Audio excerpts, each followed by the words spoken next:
Okay, so in this section, we're going to learn how to find the domains and ranges of functions and use a vertical line test, how to determine intervals in which functions are increasing, decreasing, or constant, determine relative max and relative min values of functions, how to identify and graph piecewise defined functions, and how to identify even and odd functions. So there's a lot here.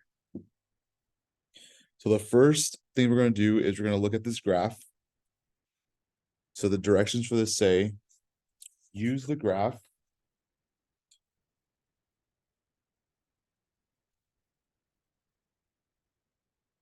to determine, oops, just kidding, use the graph of the function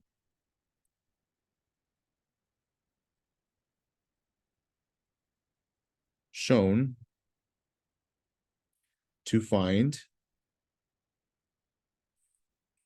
the domain. So let's just start there. So using this graph, the domain is all possible x values. So this kind of looks like a parabola because it's a U shape. Okay, but we have to pay attention to is if we travel all the way to the left where this thing starts, notice that it is a closed dot. So that means that we can plug in this value right here. This x value is -1. So we have the point -1 comma -5. So this point exists. So because I have a closed circle here, that means I can use -1 into the function. So the domain, the first number we can use, we're going to put a bracket because we can use -1, comma, and then all the x values in between. So it travels. And then the graph, the last x value that's used is 4. But notice that there's an open circle here. So that means that we can't the function doesn't actually exist at 4. So what we have to do then is right here, we have to put a 4 and then a parentheses. So this would be actually pushed with this D for the domain.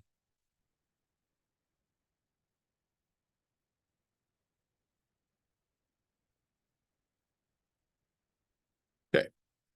For part B, we want to find the range. Okay, so for the range is the same thing, same idea, but we're finding the y's now. So the lowest value on this graph on the y-axis is -5.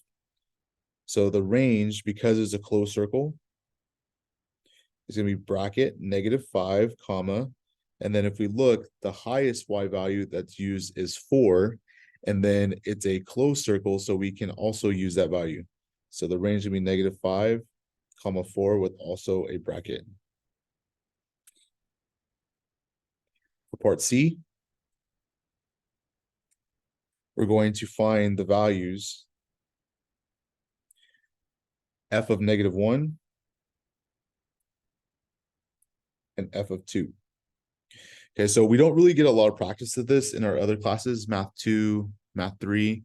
Okay, so what this means is f of -1 means if I plug in -1, what is the y value? So at -1, when x is -1, what's y? It's -5. So f of -1 is equal to -5. And then f of 2, okay, so same idea, go to 2. What is the y value when x equals 2? It's 4. So this is a closed circle, so we can use that. So f of 2 is equal to 4. So these are the two answers to that part of the question. If this was an open circle here, then that point actually would not exist.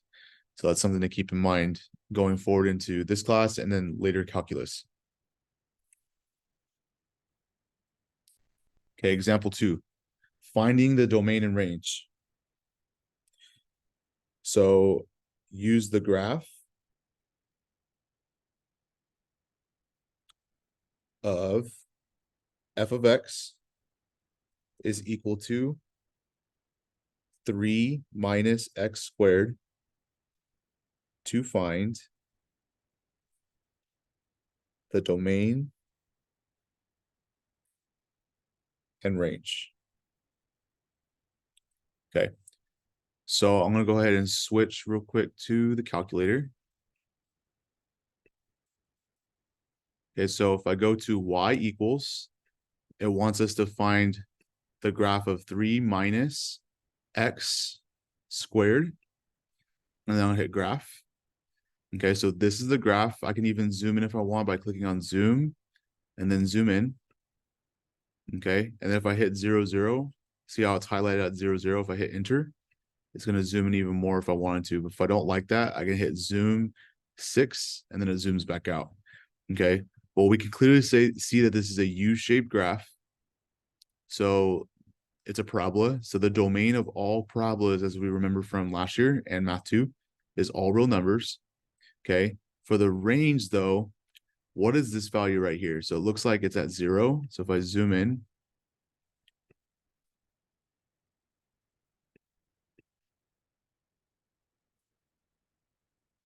it looks like at 0, this is the height.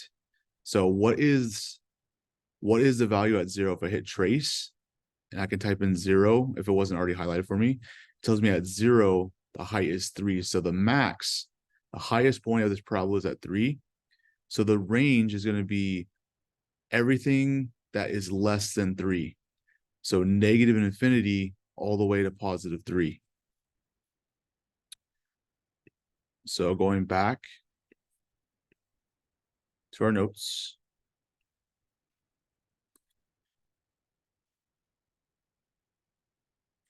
So remember, this was 3. Okay, so I screenshotted it from the calculator, but the domain is going to be all real numbers. So remember, in interval notation, that means negative infinity to infinity. And then the range,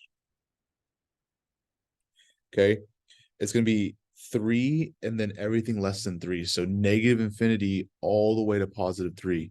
Now, because this is not an open circle, that means I can use 3. So the range is going to be negative infinity to 3 with a bracket. So this is the range.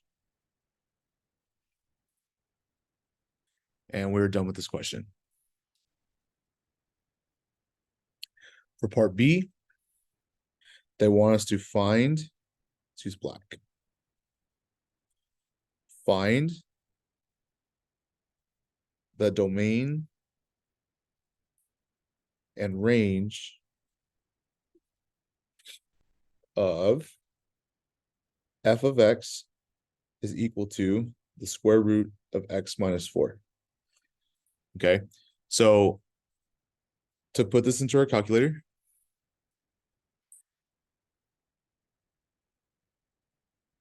you're going to go back to y equals, clear that because we don't want that graph anymore. To do a square root, second, x squared. So you can see that since this is blue, this is going to activate the square root of x minus 4, hit graph. And then I'm going to zoom out. So I'm going to do zoom 6. So it zooms out. So it looks like this graph starts at 4, which makes sense because the equation, square root of x minus 4, this is a translation 4 units to the right. So that makes sense. So another way you can think about this is it looks like it starts at 4 and then everything bigger. And then for the range, it looks like it starts at 0 and then this gets bigger also because it's going up. So let's go back to our notes.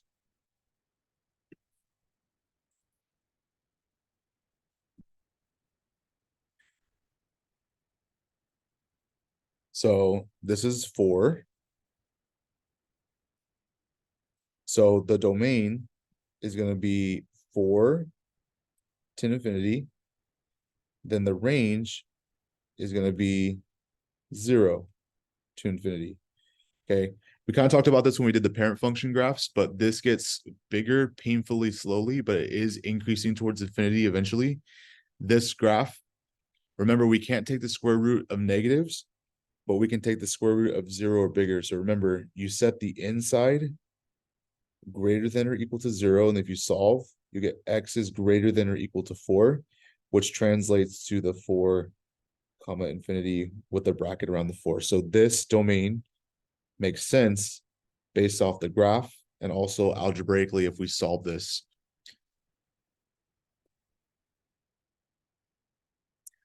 Okay, vertical line test.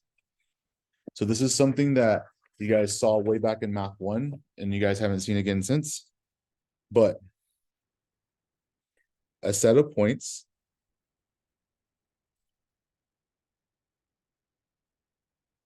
in a coordinate plane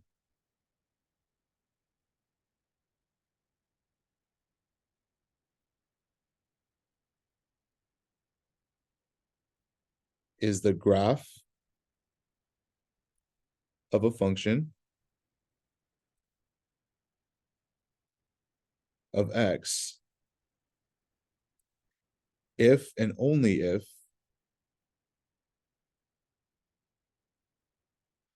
no vertical line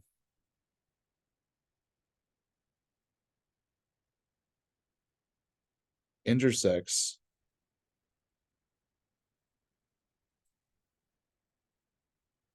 the graph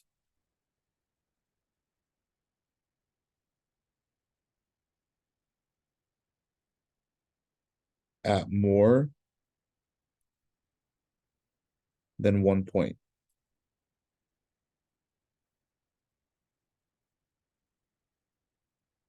So, for example 3,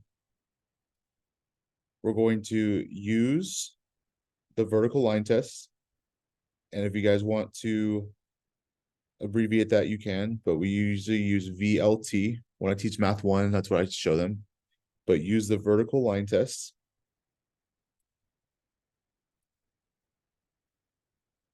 to decide if the graphs below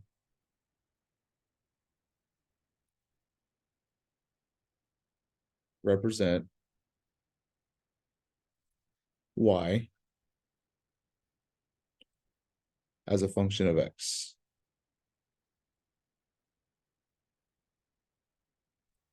Okay, so for this first one, you can just go ahead and freehand this. I'm going to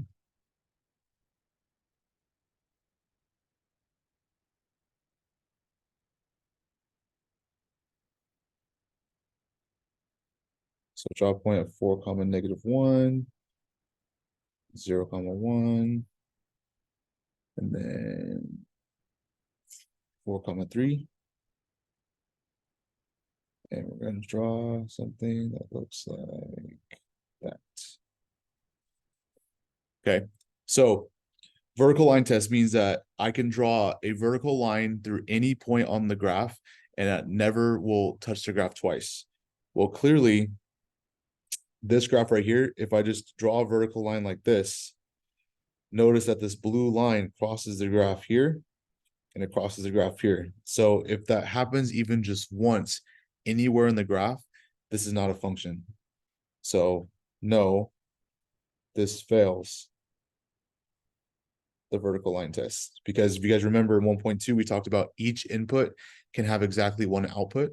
So if this is x equals 4, 4 gives us 3, and 4 also gives us negative 1. So that fails that idea about a function as well.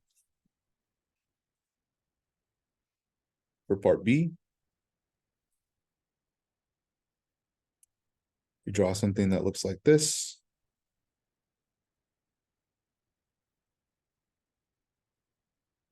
Okay, we'll only care about vertical lines to be a function.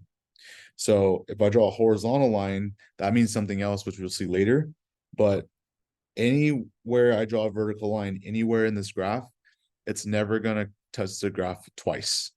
So yes, this is a function.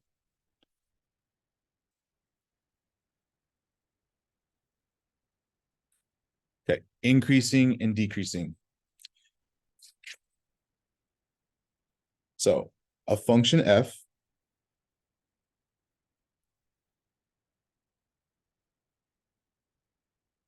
is increasing on an interval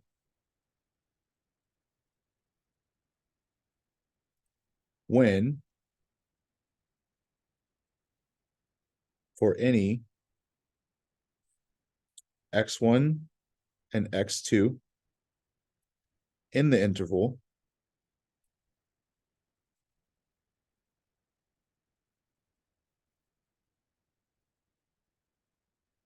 x1 being less than x2 implies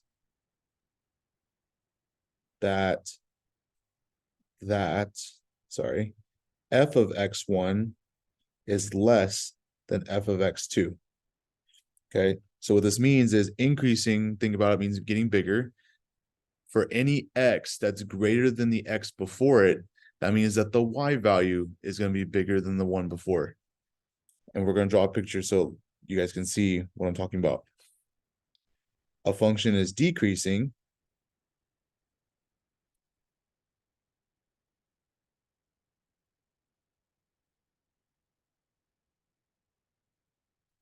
on an interval when for any x1, x2 in the interval, x1 being less than x2 implies that f of x1 is greater than f of x2. So this is very similar to the last one, but the difference is that as the x's get bigger, so this x is bigger than the one before, the y values are getting smaller. So the bigger x, the y is less, so the graph's actually going down. A function f is constant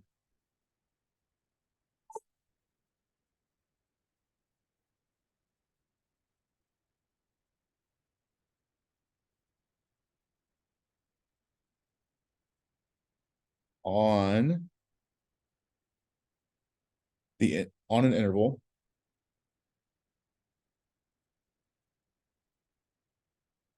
when for any x1 and x2 in the interval f of x1 is equal to f of x2. So that means they're the same. Okay, so I'm actually going to move this down so that way I can draw a picture.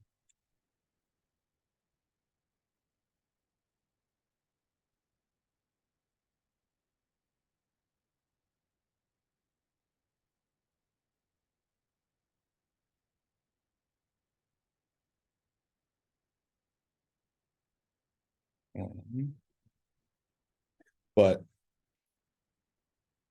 let's say we have a graph.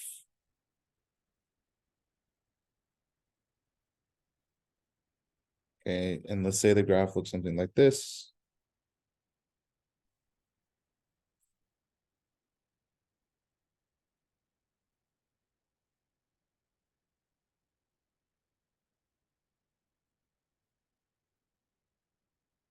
So let's call this, so this is -3, -1, 2, 4. Okay, so if we're going from -3 to -1, so the x are getting bigger, this point right here, to get to this point right here, we're going down. So this is clearly decreasing. These y values right here look like they stay the same. So we would say that this right here is constant. And then this right here, it's going up. So this would be increasing. So this is a very good visualization of what's actually happening. Okay, and I want you guys to put a little note that when writing, actually let's put describing. When describing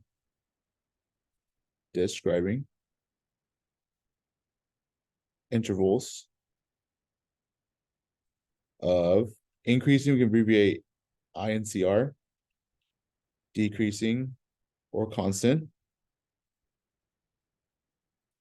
Always use open intervals, which means that we use no brackets. We use only parentheses.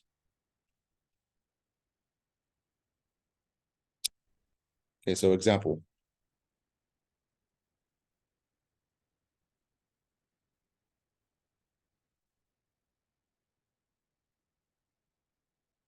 Determine the open intervals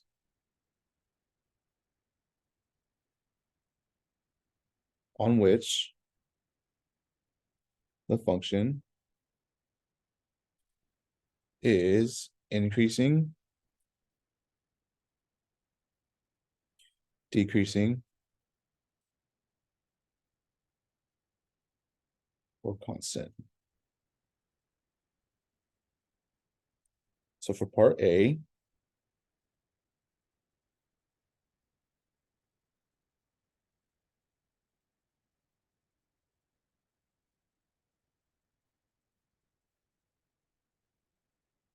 let's go ahead and draw this.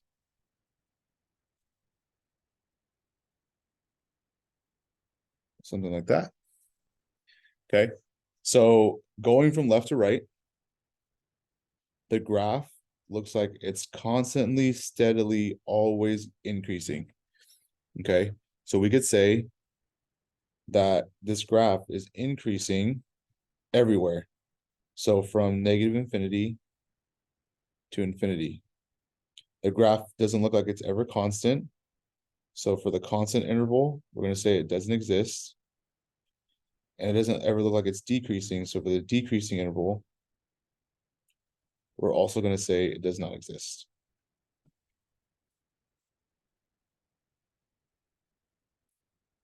Okay, for B.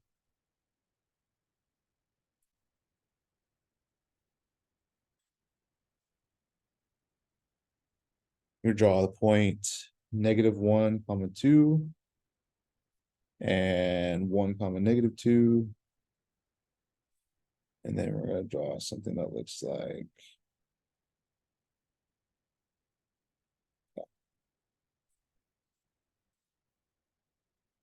okay.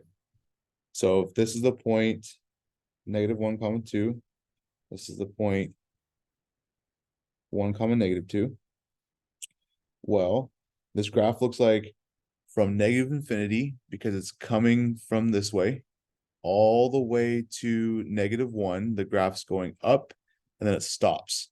Okay, and then at -1, that's when it starts to go down again. So this graph looks like it's increasing from negative infinity to -1, but then also at 1, it also starts to go up again. So remember, if it skips a number or skips an area, we have to put a union.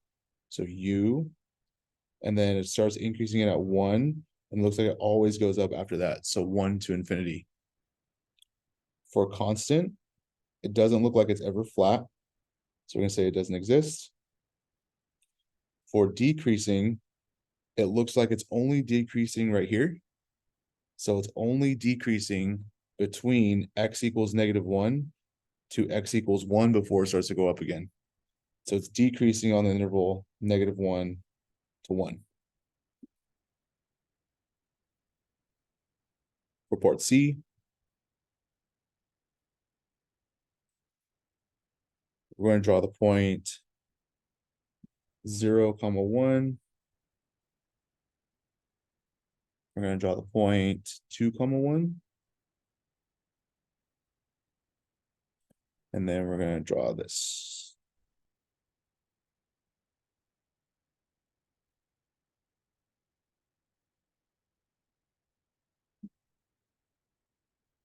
Okay. So for increasing, it looks like the graph from left to right is going up. The slope looks like it's going up from negative infinity, so way over here, all the way to the x value of 0. So it's going to be negative infinity to 0. It's constant between 0 and 2. It doesn't go up or doesn't go down. It's flat. So it's constant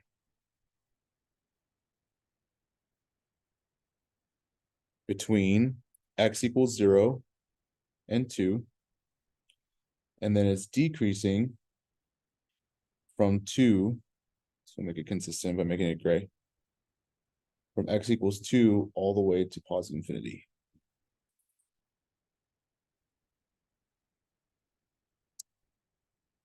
Okay, relative max and mins. So the definition of this is a point on a graph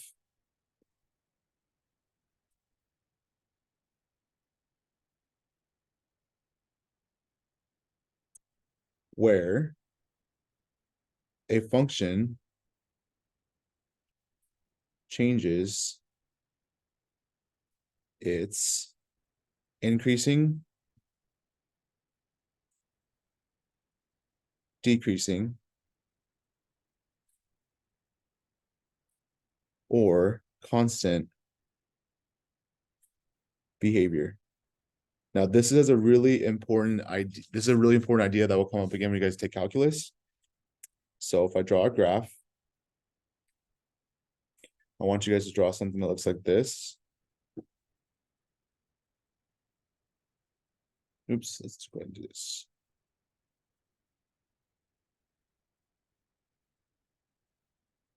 Man.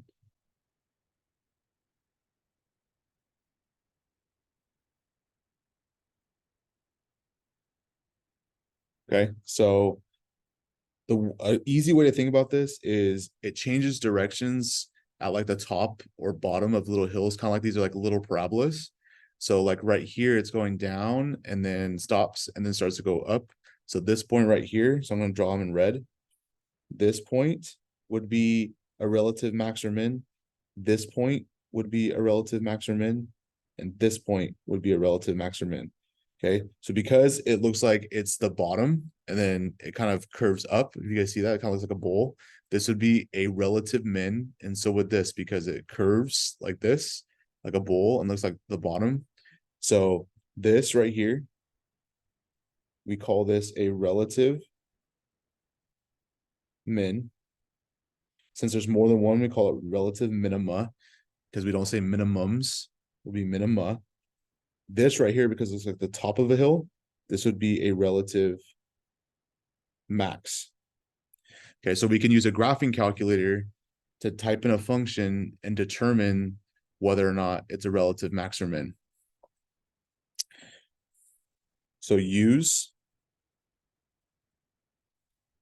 a graphing utility. So just a graphing calculator to approximate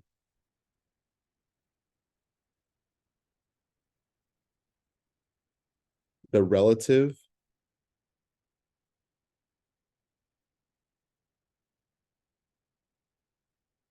minima and or maxima,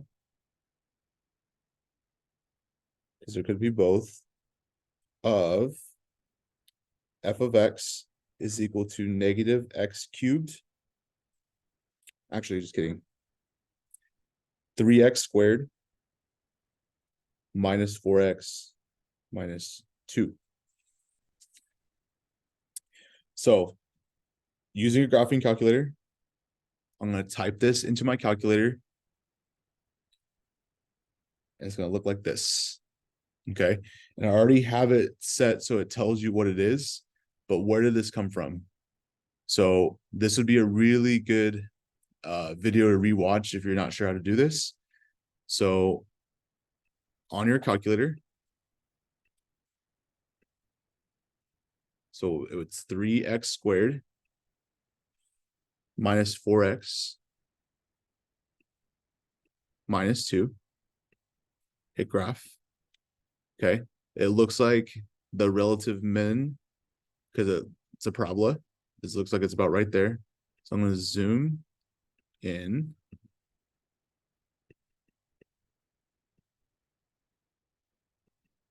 Let's go and zoom in right there so we can see it. Okay.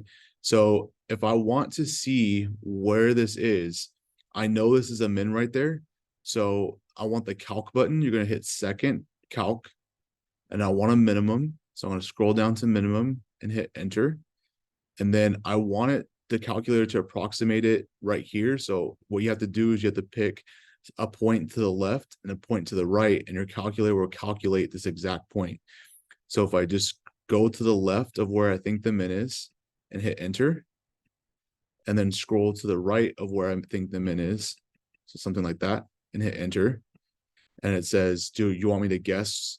You're going to say yes, and hit enter, and it will give you the exact value. Okay. Because these are ugly, I want to say normally your homework will ask you guys the 3 decimal points, and same thing on a test or quiz. So going back.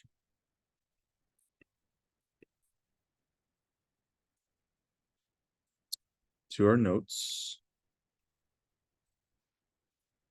This looks like the relative min. It's going to be at the point 0, comma 0.667, comma negative 3.333. So once you actually know how to do this, it's pretty fast and pretty easy. Okay, same idea. So use a graphing calculator.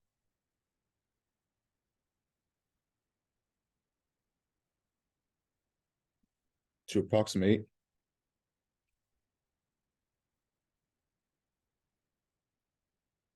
the relative max or minima of f of x is equal to negative x cubed plus x. So if we graph this on our calculator, it's going to look something like this. Okay, so it's kind of hard to tell what's happening here, but it kind of looks like it dips down and goes back up and then dips down again. So it looks like I'm going to have some relative max or minima in this area, but it's kind of hard to see, so we want to zoom in. So on your calculator, if we go ahead and type the equation in, so negative x to the 3rd power plus x, and hit graph. Okay, I'll actually zoom out because that way it looks like the way it did on the notes. Okay, so I want to zoom in maybe at 0, 0, so I can kind of see what's happening. So zoom in, and the calculator is going to ask you where it defaults to 0. So yes, hit enter, and this looks way easier to see. So it looks like there is a relative min right here because it looks like a bowl. It dips down, and then it looks like a max right here. So what I'm going to do is I'm going to second calc min, and then same thing, I need to go to the left of where I think the min is, hit enter. I'm going to go to the right of where I think the min is and hit enter, enter again. And there it is, negative 0.577, comma, negative 0.385. Now, if I want to get this max right here, do the same thing, but do second calc and then max. And then I'm going to scroll right here to the left of where I think the max is, hit enter, to the right of where I think the max is, hit enter, enter, and there it is, 0.577, comma, 0.385. So going back to the notes,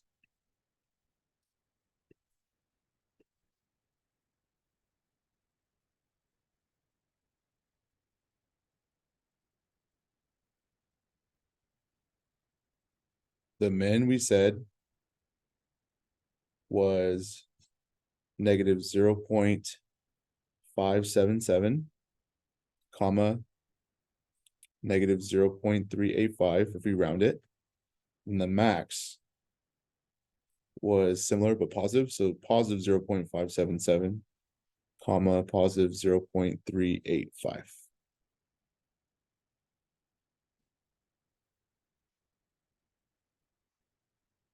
Okay, piecewise function. So we're going to sketch the graph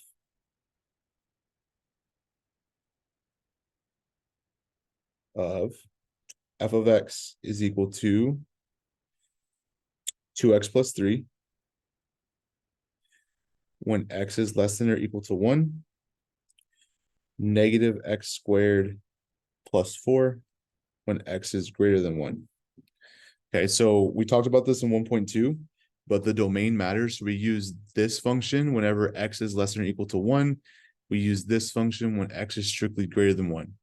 To graph these, though, we're going to make a table and we're going to make our table centered around the domain split, so it splits at 1. So to graph this part, so the 2x plus 3, when x is less than or equal to 1.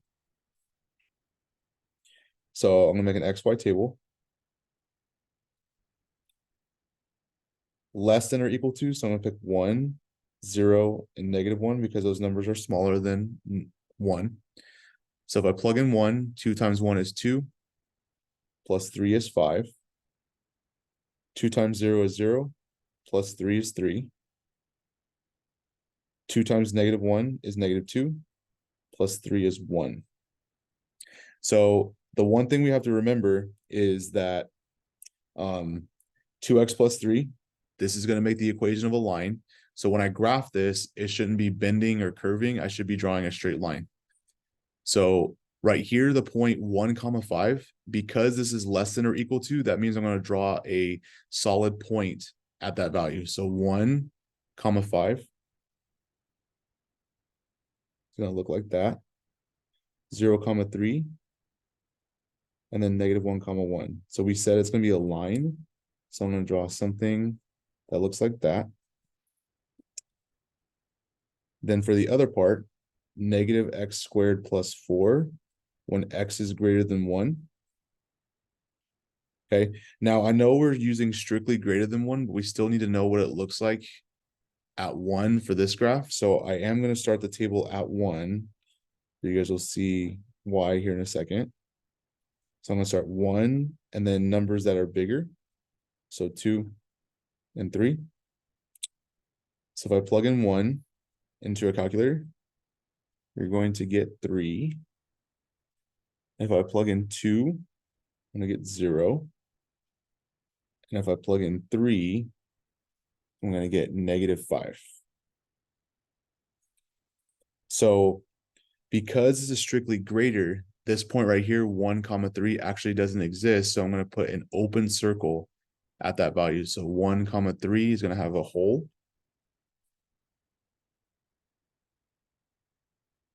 2, 0, and then 3, -5. 1, 2, 3, 4, 5. Now, that kind of looks like a line, but we have to be careful because this type of function, because it's x squared, is actually a parabola. So when I draw this, I need to make sure it kind of looks like an upside down U. So it's going to look something, oops, make sure it doesn't touch this, that. So it looks something like that.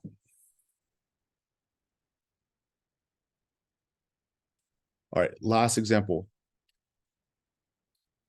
So testing for even and odd functions. There's a few ways we could do this. So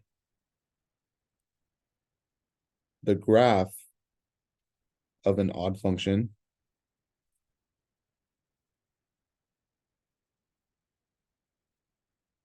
is symmetric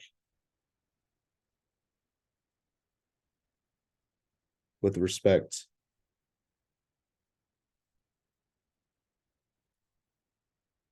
to the origin.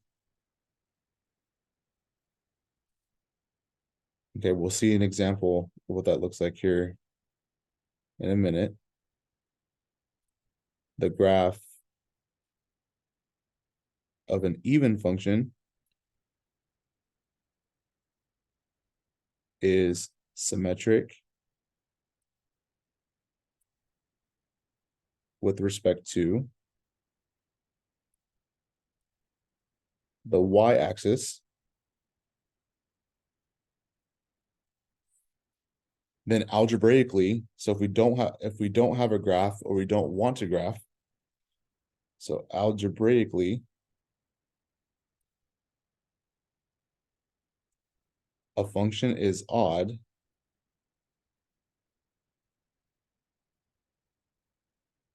whenever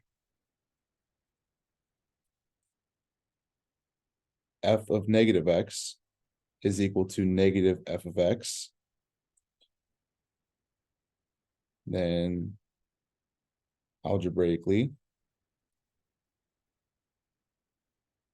a function is even whenever f of negative x is just equal to f of x. Okay, so we'll see some graphs here in a second, and that'll be an easier way to explain what this actually means. Algebraically, this means if I plug negative x everywhere I see an x, and the result is the original function, but everything is the opposite sign, that means it's odd. Algebraically, if I plug in negative x and I get the same thing back as I had originally, that means the function is even. So for this example, determine whether each graph is odd, even, or neither. It looks like I got cut onto the next page, so sorry about that. Okay, so for part A, I'm just going to draw something that looks like this. Okay, so symmetric with respect to the origin means if I took this and folded it over this way, it's going to match up perfectly with this side. Okay, so if I fold it over this way, there's nothing on this side, so this is just going to end up laying down there. But if I folded it over the y-axis, this looks like it's symmetric on both sides of the y-axis. So this would represent an even function. So this is even, and by definition, because it's symmetric with respect to, we can abbreviate WRT, the y-axis. Okay, so for B, something like this. Okay. Is it odd? Well, if I take this guy and fold it over this way across the origin, it looks like this part would lay flat perfectly on top of this part. So this is an odd function because it's symmetric with respect to the origin.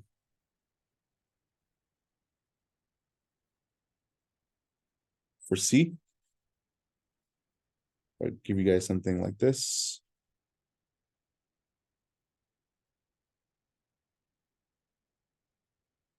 Okay.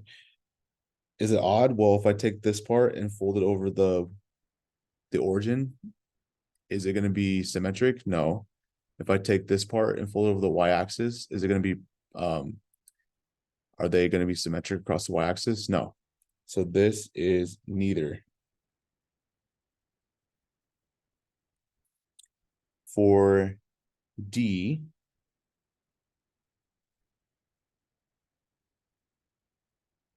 let's draw it again. Much better. Okay, if I took the parabola, this to me looks like it's symmetric with respect to the y-axis. If I fold this over, they would lay perfectly on top of each other. So this is an even function. Okay, last example. So algebraically, so if we don't have a graphing calculator or we're asked to do this algebraically, to test if it's odd, even, or neither, we can do some algebra. Determine whether each function is odd, even, or neither. So we're going to be given g of x is equal to x cubed minus x. Okay, so to determine this, all you do is wherever you see an x, you're going to replace it with negative x and simplify and see what happens. So g of negative x is equal to parentheses negative x cubed minus parentheses negative x. So negative x cubed, a negative times a negative times a negative is negative, and then x cubed is just x cubed. So this is going to be negative x cubed minus a negative x. These negatives cancel, so you get plus x. And if you guys notice, there's nothing else I can do to this to simplify. Okay, so we have two rules. It's odd if f of negative x is equal to negative f of x, it is even when f of negative x is equal to just f of x. It doesn't change. Okay, so an easy way to think about this is a function's odd is if when you do this process, the signs of all the terms change to the opposite. So if you guys look, the original function, the x cubed was positive, and then this x was negative. Now, after we simplify, this is the opposite sign of the original, and this is the opposite side of the original, which tells us that this is the same thing as negative f of x, which means that this function is odd. For b, h of x is equal to, actually, I should go back and change this. This should be negative g of x technically, sorry. H of x is equal to x squared plus 1. So same thing, plug in negative x and see what happens. You're going to get parentheses, negative x squared plus 1. A negative squared, a negative times a negative is a positive. X squared is just x squared, so it's going to be positive x squared plus 1. Okay, so when I plugged in negative x, if you notice, this is the exact same as what we started with. So if we go to our rules, if we plug in negative x and you get f of x back again, that tells us that this is an even function. For c, f of x is equal to x cubed minus 1. So same idea, f of negative x, plug in negative x wherever you see an x and see what happens. Negative x cubed, we already did this earlier, this is going to be negative x cubed and then minus 1. Okay, well, if you look at the original, this changed signs, but the minus 1 is still, whoa.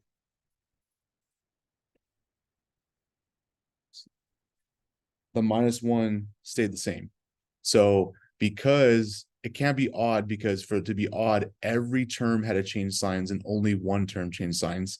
And then it's obviously not even because it's not the exact same as what it was before.